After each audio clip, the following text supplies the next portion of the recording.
Welcome back, everybody, for game number 2, FFG versus Dirty Lake and the boys. Okay, I know we all want to see this game, so let's jump right into the draft. Okay, so Trix kind of mentioned what the strategy was for Dirty Lake and the boys to have a chance and to hopefully secure game number 2. What do you think FFG is going to pull out here? Do you think they're going to have that CC heavy team comp yet again, Joey?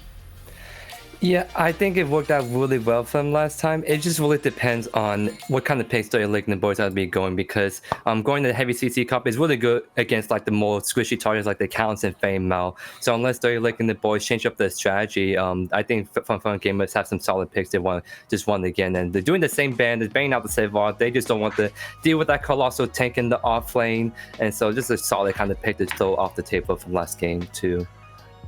Yeah, the Severog is just an overall like really safe ban, and I think we're seeing teams kind of transition away from that like Lieutenant Bellica ban or that Chimera ban into the Severog ban, just because Severog, it puts so much pressure on your team. And if you're the kind of team that wants to scale up, you know, we've seen For Fun Gamers, they're not afraid to play those tanks. I feel like they lean very tanky anyways in their drafting style. So it's interesting to me that they don't want to pick up the Severog for themselves. Maybe they feel like it's just not a comfortable pick, or it doesn't necessarily fit their play style. It takes too long to scale up. So that might be it. But we're seeing the Gideon ban from Dirty Lake and the boys. Another interesting ban, I feel like, because Gideon, although he is a very strong mid laner, I don't see a lot of teams necessarily prioritize him. I feel like they pick him mostly because he's fairly safe in lane. Like, he's got a clear-cut game plan. He fits into a lot of team comps. If you want like that wombo combo, maybe you want that front-to-back style. You know, he's just a very versatile mid laner. But we're seeing Lieutenant Bellica come out for Fun Gamers. We saw Bry last game absolutely dominate with that. This is an incredible pick, and it flexes into the support role if you want to pick up another mid laner and force D-Lab into a sub-optimal mid laner with the Gideon ban already. I think this is a great first pickup. Yeah, very solid pickup. Last time they did Deca, which is really nice, and now they're just going with the Bellica that's better flex into that mid or support role. So very similar draft already, and we do see the phase and the steal being picked up, so almost identical kind of picks coming from last game. But instead, they're like the boys are picking up the big boy steal, and because they pick up phase as well with that steal is not going to really go in that support role. It's most likely going to go off lane, but he could potentially go in the jungle as well. So this is definitely a different strategy that I'm happy to see the Lake and boys are doing. They're not trying to execute that high risk, high reward. They're trying to go for consistent picks, and Steel is one of those picks that's just really hard to mess up, and it's always going to be a menace in those team fights. Yeah, I like the prioritization of phase for Dirty Lake and the boys. She really enables Lakeinator to kind of play that more aggressive, like 1v1, 2v1 play style with that safety net of, okay, I can pull you out, okay, I can heal. Like the phase blind is a little bit of a get off me button. The energy lance really opens up engagements for your team. I think it's an overall very strong and versatile pick. And I like the steal because last game they had no tankiness, they had no CC. I feel like this might be swinging the pendulum a little too far back. I would have liked to see them pick up a bruiser rather than a straight tank, but this is definitely a step in the right direction. For Fun Gamers picking up the Richter and the Drongo. We saw Mad Corporeal on the Richter last game, absolutely dominating, running around, hitting big skewers, multi-man skewers, hitting the hooks, just exerting so much pressure with this high CC jungler early on. And the Drongo pick is definitely a good safe pickup into the steal. And we do see Chimera being picked up right here. So definitely it's completely 180 strategy they're doing.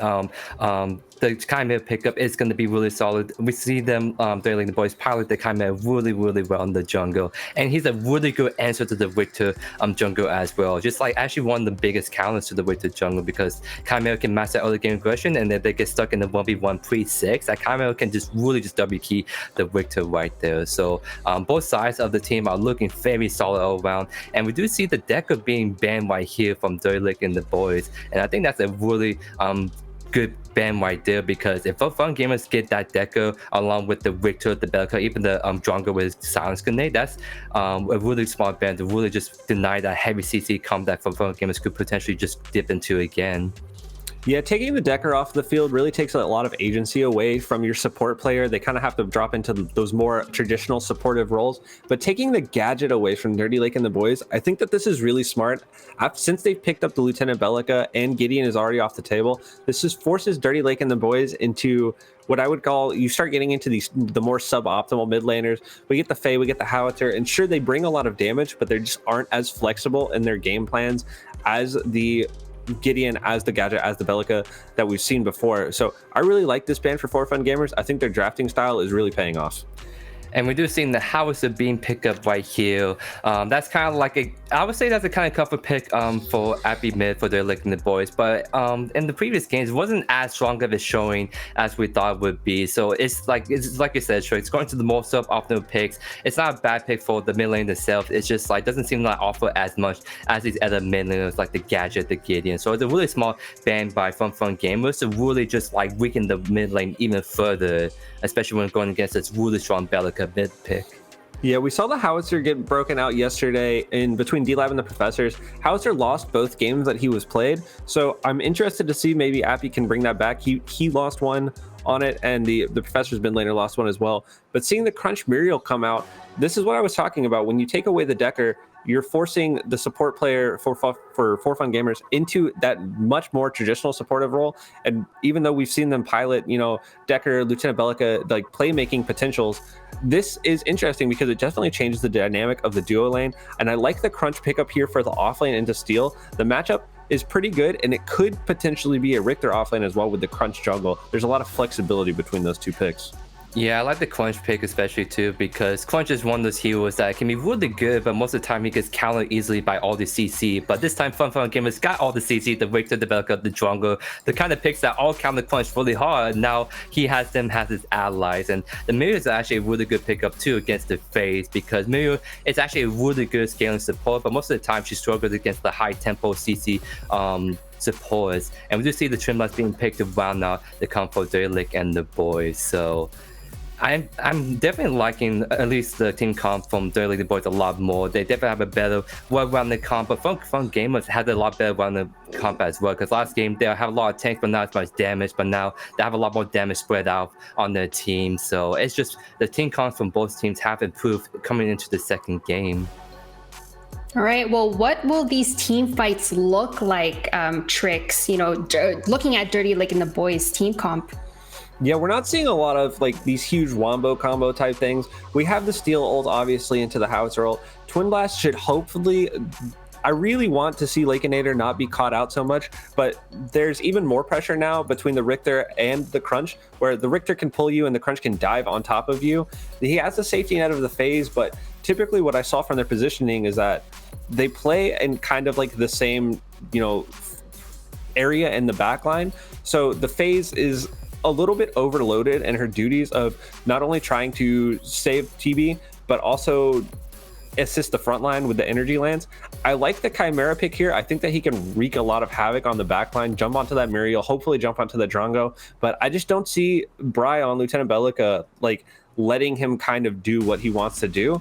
So there's a lot of volatility in these team fights where I think it's really going to come down to whoever starts the fight wins the fight. And what do you think is the winning strategy for Fun Gamers to secure game number 2, Joey?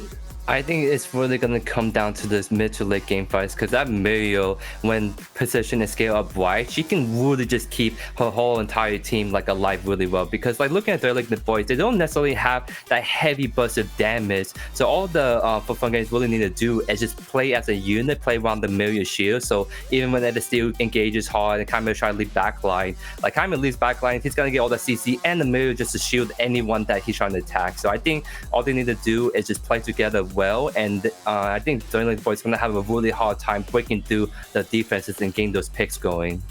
All right, well, when it comes to the draft alone, I see a lot of people in chat saying, this team looks a little bit better. This one hard wins the draft this time around. But Trix, I'll start with you. Draft alone, who do you think wins this? I believe in my boys D-Lab. Like I just have to give it to them. It's pure faith. It might be pure copium, but I believe that they can pull it out. All right. Well, he thinks that D-Lab will, make it for game 2. But what about you, Joey? Who wins the draft?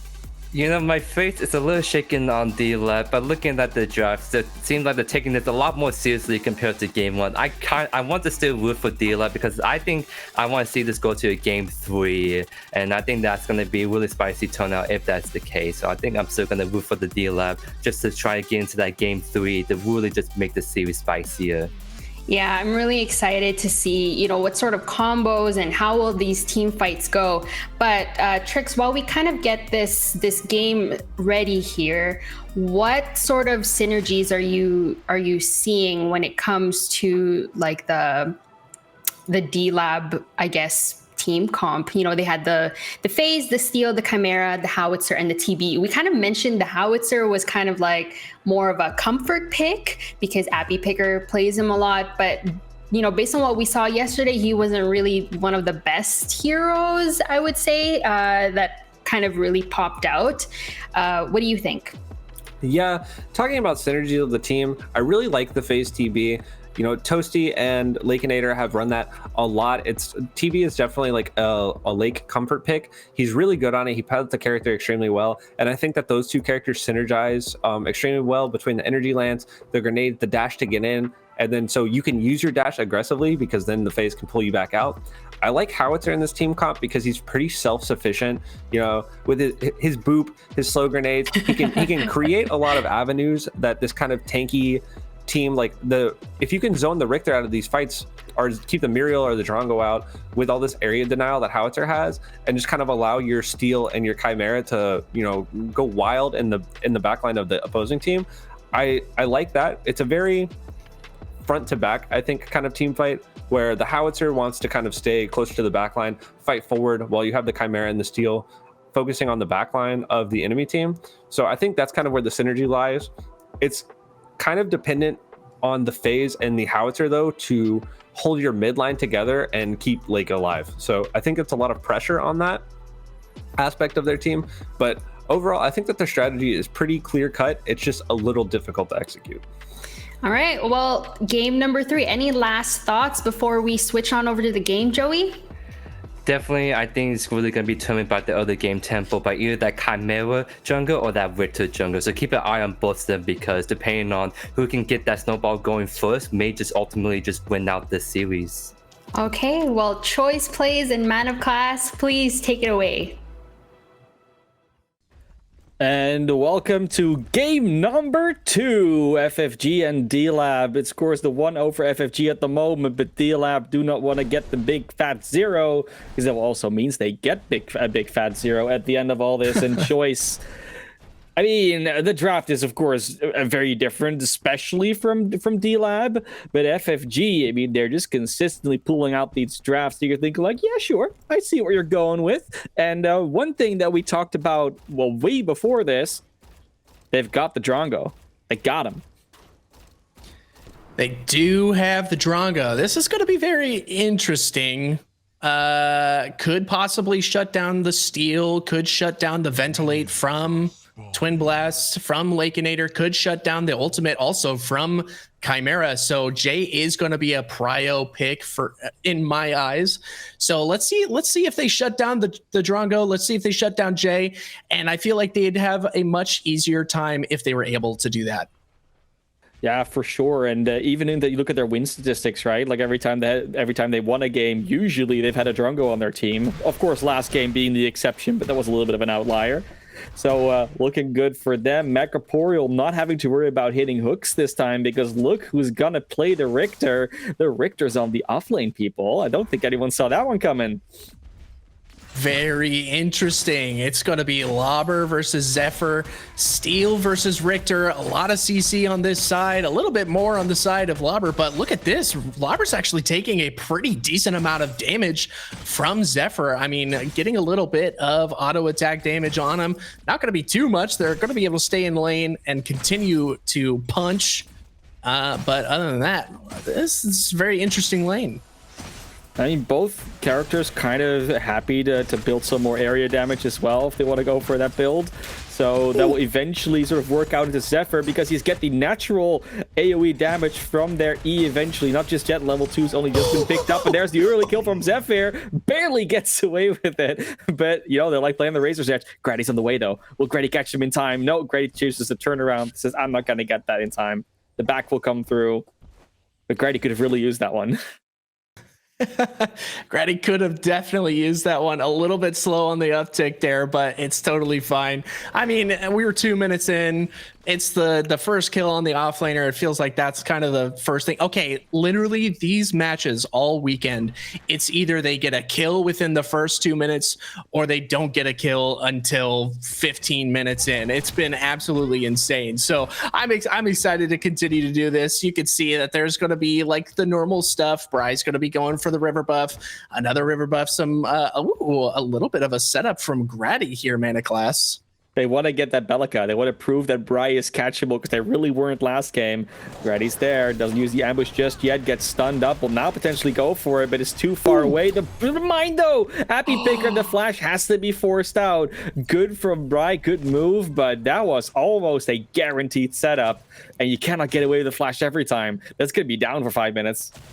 Now you can see where their strategy is coming in here for D-Lab.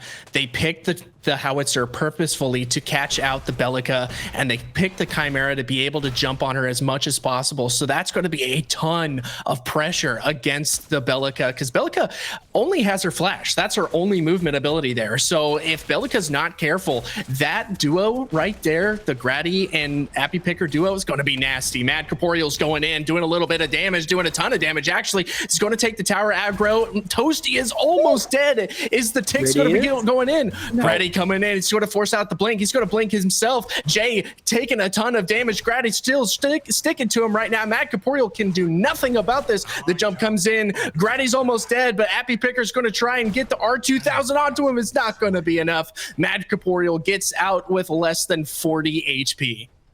Jay doesn't, though. That's a big one, getting the Drongo that early. The shields, the Muriel, just not online as much as you want them to be in this early game. And that's going to be, like, again, that's one of those fights that might change later in the game, depending on how the characters scale, because that Muriel will get way more shielding going. Obviously, there will also be more damage, but that's going to be, you know, seeing what gets first. Get the shield get burned? Does the health get burned?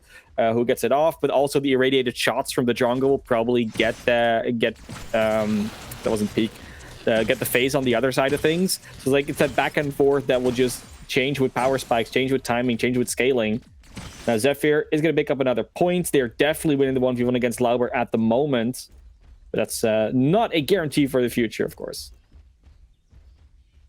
Not just yet. Now we've got a bunch of friends on the island over here in the off lane. A little bit of damage back and forth. Appy Picker is going to take some pretty decent damage from Bry. Actually going to get the knockup out. The R2000 hits him right in the face.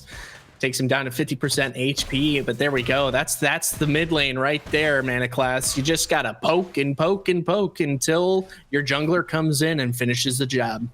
Or until you can rotate to the dual lane and just help them out with the kill there, right? That's the other option. Yeah. But yeah, objectives are starting to come online. Of course, the Fangtooth is there, or Midi Prime is close to being online. So we're getting to that point where teams are starting to think about, let's position ourselves, see what we can get. Let's see how we can get this objective. Lakenator under a lot of pressure again will just be dashing away.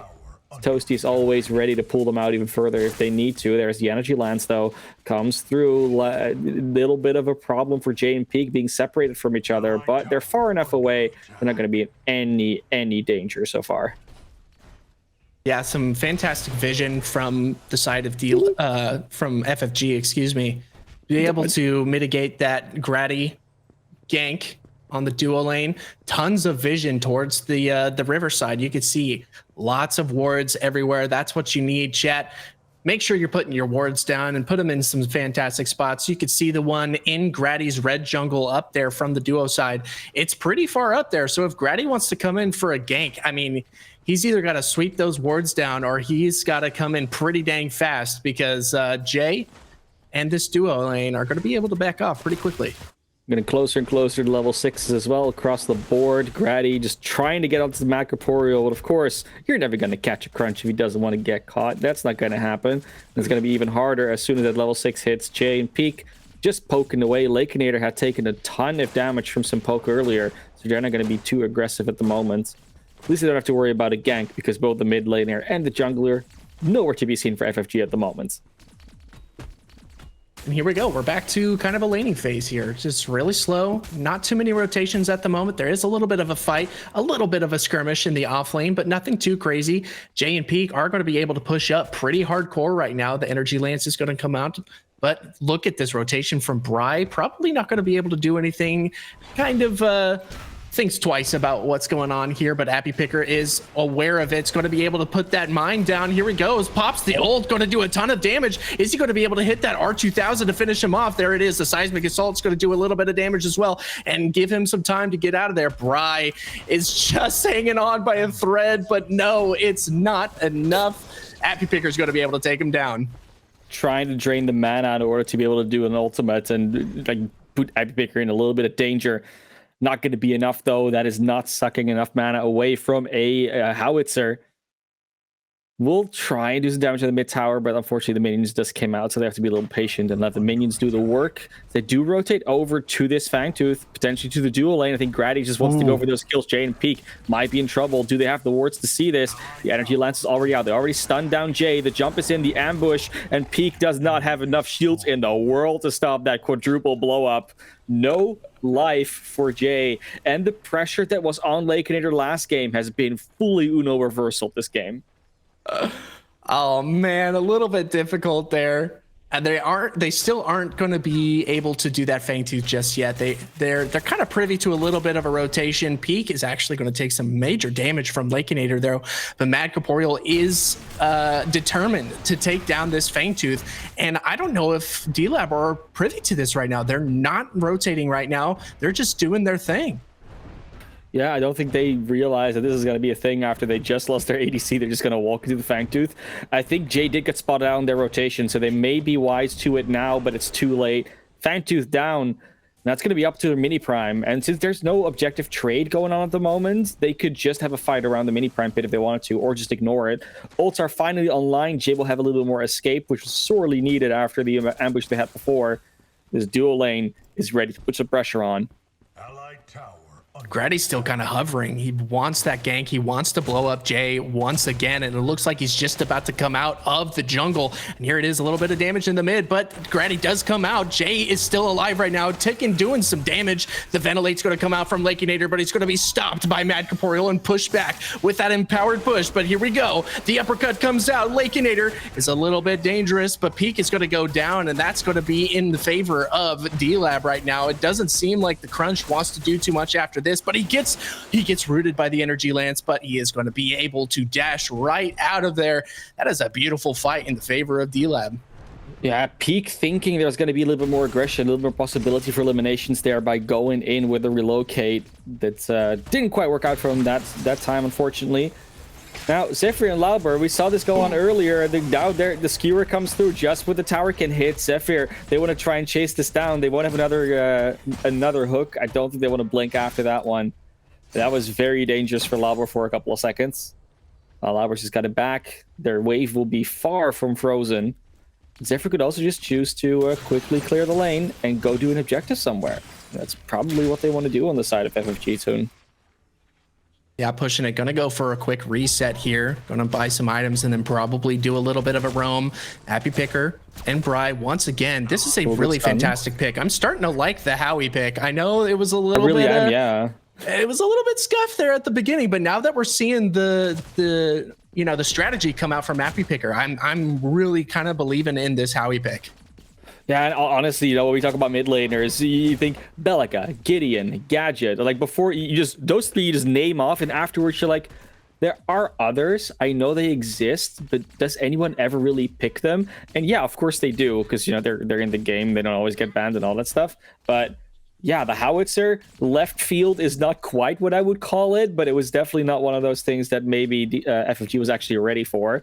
That being said, unless they hit those mines every single time, and it is hard to do, and they get the exact knockback they want, it is going to be tricky to get the full value out of it. Jaina under a bit of trouble, has to use the ultimate to jump out. Lakenator trying to chase it down. Very deep ability usage here. Lakenator gets a bunch of damage on him. Both the dual laners will not be able to get the elimination, though. Macaporial and Zephyr both ridiculously low. Grady and Lauber, they're going to have to be careful as Bry comes in to just blow at least Grady up. Might go after Lauber now. There's the Howitzer ultimate to try and find a counter pick. They will find their Richter. Won't be able to get the crunch. Macaporial had backed off far enough, and that is the trade. That's going to be it. Grady for Zephyr. Richter. That's the trade. Yeah. Woo!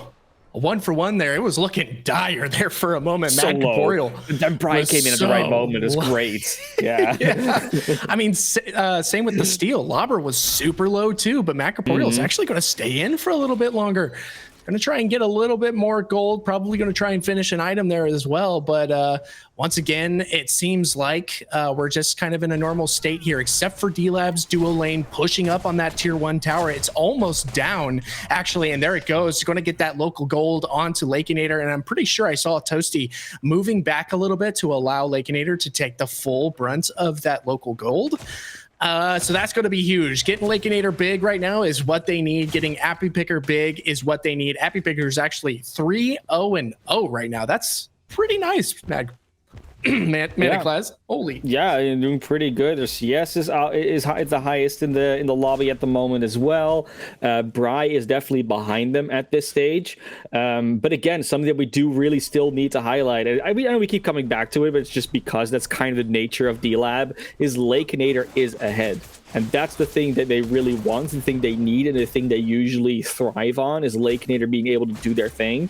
And Lakenator right now is ahead in every single metric. Got those 2 kills, got the XPs, got the gold. Macaporial and Jay are just sort of cordoning them away from their support in Peak, but Peak, not on the Decker this time, has a much harder go of it at the moment.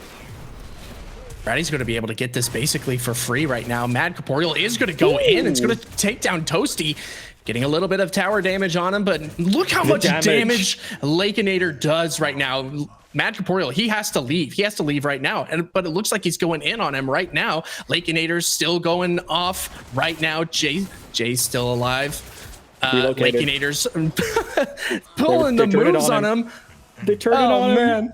And the level up gives him a little bit of health boost too. That was Peak, honestly, saving everything by coming in to relocate. They were 100% talking about it. It's like, my respawn is super cool. I'll be back in like 5 seconds. I'll relocate to you. You get the shield boost and they won't see it coming. And they were correct. They didn't see it coming. There was a huge boost right there. That's the power of the Muriel. You have to be ready for that to be able to happen. And you have to understand that that can come in at any time because that's how that ability works. Now, FFG, they may have been on the back foot a little bit, especially in that dual lane because of all the damage that is being output by Lakenator. But you can see that they're not that far behind that they stand absolutely no chance. They're able to take him down right now. The ambush is there. Will the mine be there again? Yes, it will. The bunch back. The flash is back online though. That's a lot of damage. The ultimate being activated won't get Bry because they walk around the corner. And who's there to save him, to secure them? That's right, it's Peak. Whew. So much damage. I'm loving seeing what I'm seeing from Appy Picker. Here they go. Mad Corporeal is coming in right now. They need to burst this down as fast as possible. Appy Picker is trying to zone as much as possible and pull the focus from Mad Corporeal, and he is. He's actually succeeding right now. He's taking a ton of damage. Mad Corporeal is going to go in on this. If he can get a landmine on him, he's going to be able to take him down. But no, Mad Corporeal is going to be super low, but he is going to be chased. He's going to try and get under the tower to deny any sort of frags from the side of D-Lab, but I'm not entirely sure if that went to anybody, if it went to Appy Picker. I don't think so. I think he might have tried to go for the, because it's a different tower, right? If it's under the same tower, I think it counts, otherwise it doesn't. But I think he might have tried to, like, maybe I can dash through quick enough so the second shot doesn't go off, and it definitely did. There's Lauber. The shield slam absolutely misses. Bry gets to just walk backwards with Peak in their back, making sure that they are getting shields whenever they need it. And that was a failed ambush right there. Really needed the Howie to be able to make that work. And as soon as that howitzer isn't there, you can see that Bry is so confident and just chilling. Oh no, just the casual walk by or walk back. It hurts to see, especially when you devote so much resource to taking him down with that ultimate from the steal. But it's all right. We run it back. No one clipped that. It's all good. Dude, I would not be surprised if you just saw, like, you know, on Belica's Instagram, just saw a picture coming up, just chilling with my homies while she's running away from him at that point. Just like it looked so easy. It's ridiculous. Right now, still under pressure. Like, that's the thing. They're constantly under pressure. Oh, the stasis. Now they will get smacked back, and you know you won't have that again. Bryce soaking so much damage. They are able to get the ultimate off, just be able to do a little bit of damage, but not enough. The phase Toasty under a lot of pressure. There comes the crunch, come in, Portal trying to do some damage, but who are you targeting? You're just getting everyone to half HP. You need to get it to 0, and the 0 is not coming up. Peak, though, with the shields is a madman, just constantly keeping Portal up. They can't fight any of the eliminations, and unfortunately that will just grant them nothing but a death. But you see what the Mural is going to be able to do late game. Peak is going to be insane with the shielding on the healing, has to flash away here. That tier 1 tower will go down, but at least they save Peak. Uh-oh. Oh, getting a little bit of a screen freeze. Yeah, just a little bit of a freeze here. Or they are still playing, guys. We're not ruining the game experience. It is still happening. Yeah, FFG, they're going back and forth at the moment, right? Like, we're seeing a lot of both like successful gangs, successful escapes from both teams. I will say FFG looks to be getting away with it a little bit more than D-Lab at the moment. But on the overall kill sheet, it's not that big of a difference. Like, they are still looking pretty good. And we're really going to start looking towards these objectives, like because they're going to matter. In about a minute, there will be the full Orb Prime, so we won't get another mini Prime buff. Fangtooth won't be up for another couple minutes, so there is some opportunity to go into these sort of open skirmishes. But I do think that they feel a little bit comfortable with just farming for like a couple minutes more. There is a rotation towards the dual lane from Grady at the moment. They might just be going for some camp farm, but it is clearing the area of vision for D-Lab, just so we can have a clear Fangtooth angle. Here we go. It looks like Mad Corporeal's ready to do a little bit of picking off somebody. Appy Picker's up in the mid there, kind of getting a little bit aggressive, trying to clear out that wave, push this wave into the tier 2 tower. And now you can see the big rotate lobber going into the right side. They might have spotted Mad Corporeal as well, but they're not going to really chase that too much. But Appy Picker is actually in there pretty deep as well. But look at this. This might be a 2v1. Bry's in a very bad position. Grady's going to turn around. He's not going to actually go for that. A little bit of zoning right now as Lakeinator is going to be pushing down the tier 2 tower. And this is where they start to posture towards some of those objectives. You can see they're moving towards the Orb Prime. They spot out Mad Corporeal, and we might actually get some big damage out from Appy Picker. A little bit scary. If you're Mad Corporeal, you're going to have to take a reset, especially after that. It's going to be a little tough. Yeah, we're starting to talk about XP difference a little bit between those two. Just sheer volume of damage that comes out on the slightly lower health pool that you have. On the crunch at this stage, Peak, they're just, scouting, putting wards down. They're doing their job as a support. I don't really have anything. I think there's nothing really to comment on for Peak's play at the moment that is sort of negative. They are playing a very solid game of Muriel. If anything, they did a couple of really cool saves, like that return play on the reverse Uno card onto Lakeinator earlier was absolutely beautiful. But this is still not it's still not the time of the game where you really see Peak absolutely pop off in terms of Muriel support power. Like, that is gonna come, and you might have already think like, oh well, the shields they're on there all the time. You ain't seen nothing yet. They're only level 10. They've barely started. They barely warmed up. It's a fusion reactor. They take some time to get going. Corporeal, though, together with Zephyr, the CC is there, and Steel, being the CC beast themselves, is now going to get denied doing their own CC. The Fangtooth is up, and it is the third one, so this is going to be the one that everyone wants to go for. Beautiful stuns up. The damage to the Zephyr is huge, though. And Choice, this damage, it might not be able to withstand it for much longer. Grady is ridiculously low, but Grady's not the target they want. They want Lakeinator. Lakeinator doing a ton of damage here. They already got 2 down. Jay is going to fall. Peak on a sliver of HP. Bride is going to run away. They're not going to be able to do anything. They're going to try and potentially steal this Fangtooth away at the right timing, but that ability has to be timed so perfectly. Oh, it's so difficult. You could see that was a 3-for-1 fight in the favor of D-Lab, an absolutely bonkers matchup there. You could see that there's not a ton of magical resistance on the side of FFG, and they are feeling it. Every time Appy Picker sends in one of those R2000s, he is chunking their health bars, and it feels real bad. If you're the side of FFG, you want to continue to build maybe some sort of, maybe like I don't even really know right now, but the fact that last game they were building so much magical resistance, and that probably gave them a lot of that upper hand to D-Lab. This time it's looking a little bit rough. It is looking a little bit rough, like not rough to a degree where we're really worried for either team, but you do see the kill difference right now. It wasn't that big, but now 6 versus 12, FFG respectively sitting with that 60 with that 12. That is where the difference is going to start coming through. And the big deal is that it's Appy Picker and Lakinator that are getting those eliminations. They're the ones that should be getting them. Sure, Jay is also sitting on 3. So he's not that far from Lakinator, but Appy Picker is absolutely running away with it on his howitzer, being sort of that surprise pick, that pick that, you know, was maybe a little like an asterisk or a question mark next to it, and that has just turned into an exclamation mark. Like, we know exactly why the howitzer is there. They're doing a ton of damage, and like you said, they need to find a way to itemize against that damage that's coming out from the Howie. Yeah, we're gonna need to see a little bit more gold as well. I mean, the last time I looked at the scoreboard, actually at the CS, they were pretty even. I'm pretty sure they were only like 20 CS off from each other. So a little bit closer in terms of CS this game as opposed to last game. But this time, it seems like D-Lab's kind of pushing around. Look at that damage from Appy Picker. It looks so painful. Lobber's going to go in. He's going to actually try and lock down Mad Corporeal. Look, he tries to dash. It was going to be caught by the wall, uses the double dash to get out of there. That was a little bit spooky. But now that they're zoned him really well, this might be an Orb Prime in the favor of D-Lab. It very much could be. They're definitely gonna, they're at least posturing for it. I think they're not gonna go in the pit though.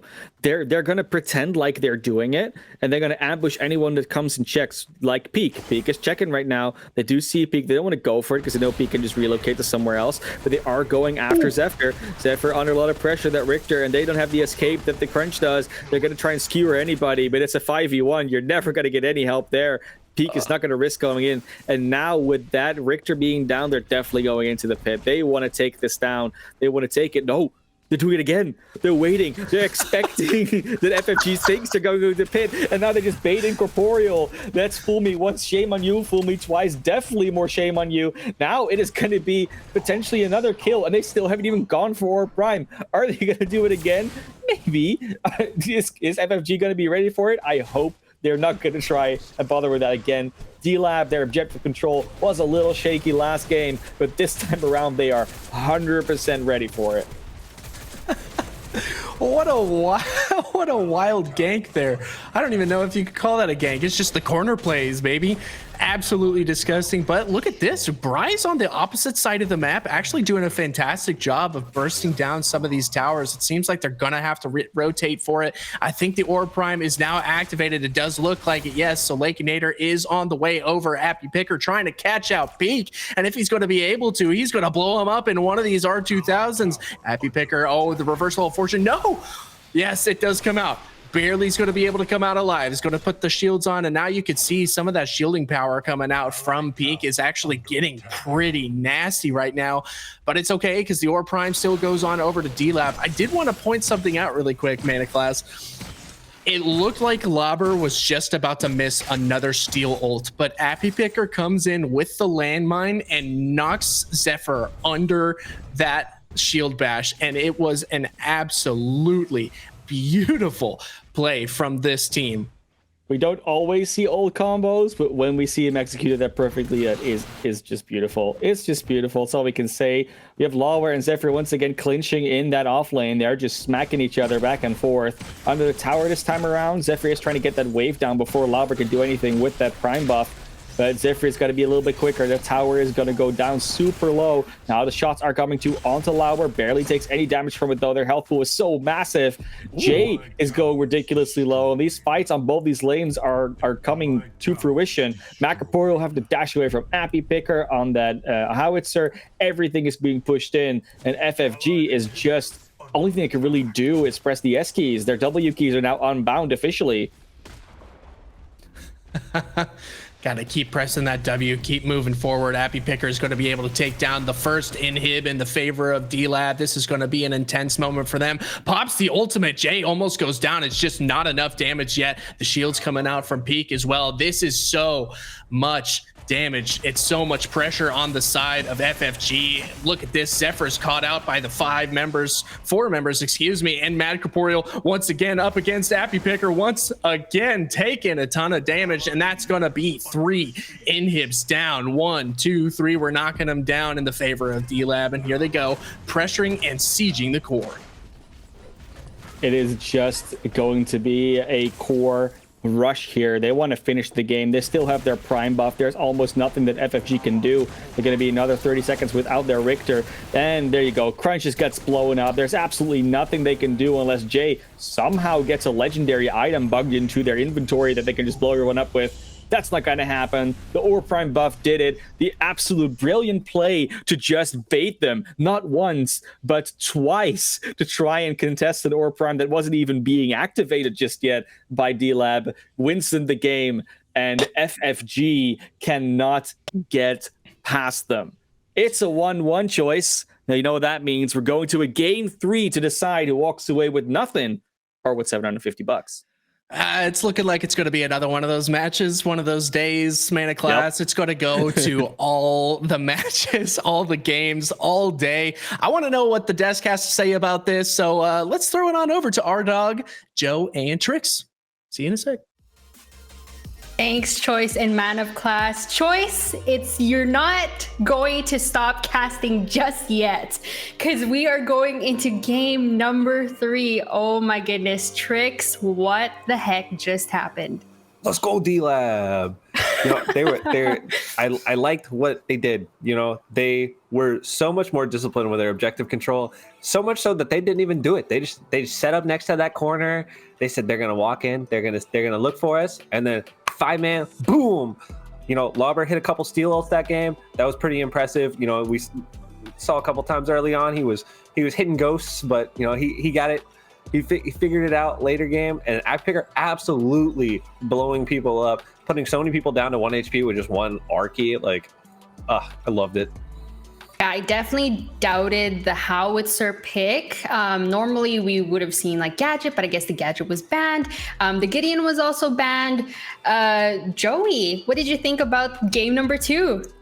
Yeah, this is like the D-Lab that we saw from yesterday. So I'm very happy to see that D-Lab stepping back up and to making this into a game 3 of this series. So very great things all around. I think a lot of it really helped out that the Howitzer mid was able to really kind of shut down the Bellica, because I think Howitzer with that long range and just a CC can really go toe-to-toe with that Bellica. So long as he wins that matchup, he just shuts down the Bellica and just starts to just be a menace and just getting people low along. He just lands all his ultimates. So I think D-Lab just had a lot better executed plan that game, and it just really show off. Yeah, it sounds like one of the key things that we were seeing, which secured D-Lab's win in game number 2, was Appy Picker's howitzer, as well as Lauber being on that steal offlane. What did we think about the jungle Tricks? I liked the Chimera pick. Grady has some, let's say, interesting builds. He went Overlord into Tainted Blade. Typically, we see, the Chimera building a little more towards that Bruiser on the second item. The Tainted Blade is a little unorthodox, but he made it work. That heel cut was coming in clutch definitely against the Muriel, against the Crunch. He had the Mutilator, so it is worth it to cut down on some of that self heal. But I think a Tainted Guard is a much more It's a much more expected item, but Grady, maybe he's breaking out the tech. Maybe he's got something up his sleeve that we don't know about. Let the man cook.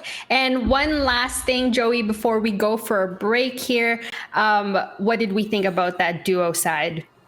Yeah, that suicide was just some very interesting back and forth, like both the crunch and like the chimera just showing up at different times and just really just putting on the hood. So it's kind of like I think D-Lab definitely really came into that really strongly because, like I said, if they shut down the JADC and they just force it just like AFK farm freeze the wave, like it just opens up the map for just going for more invades or going for more play. So I think if they do that again, to free up that space and let the offlaner do what he wants, I think they're gonna just have so much pressure that FFG is just gonna have a hard time handling.